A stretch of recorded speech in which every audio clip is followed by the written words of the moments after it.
Saudara, seorang pendaki asal Malaysia yang mendaki Gunung Rinjani dilaporkan meninggal dunia karena terpleset dan jatuh ke jurang jalur pendakian Torean sedalam 80 meter.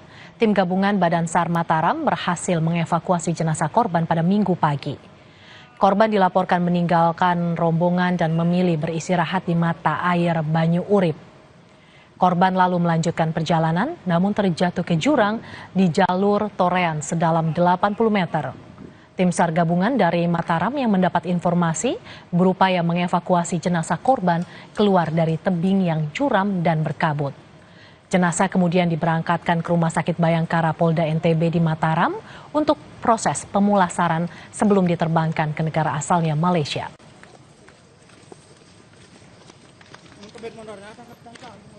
Warga negara asal Malaysia yang mengalami kecelakaan di jalur pendakian Torean Gunung Rinjani. Kami berhasil menemukan korban pada kedalaman kurang lebih 80 meter. Dan korban berhasil kita evakuasi dengan menggunakan teknik lifting. Kondisi korban ditemukan dalam keadaan meninggal dunia dan kami serahkan ke perwakilan pihak keluarga dan langsung dibawa ke Rumah Sakit Bayangkara Polda Nusa Tenggara Barat.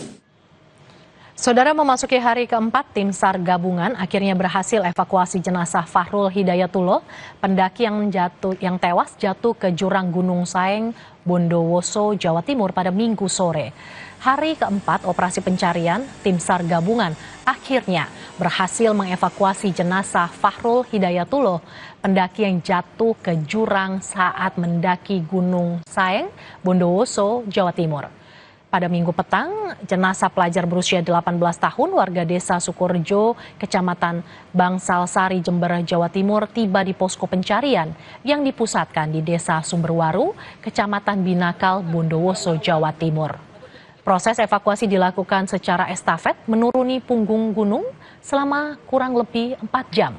Setelah sebelumnya berhasil diangkat dari jurang sedalam 150 meter dengan metode vertical rescue.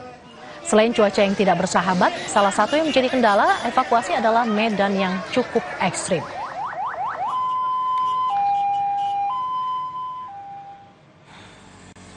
Ya, kendala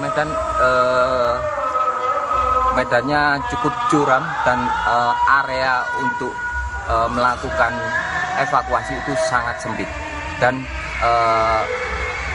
personil harus terbatas juga di situ. Untuk proses evakuasi ke posko kita secara estafet karena untuk menghemat tenaga teman-teman juga.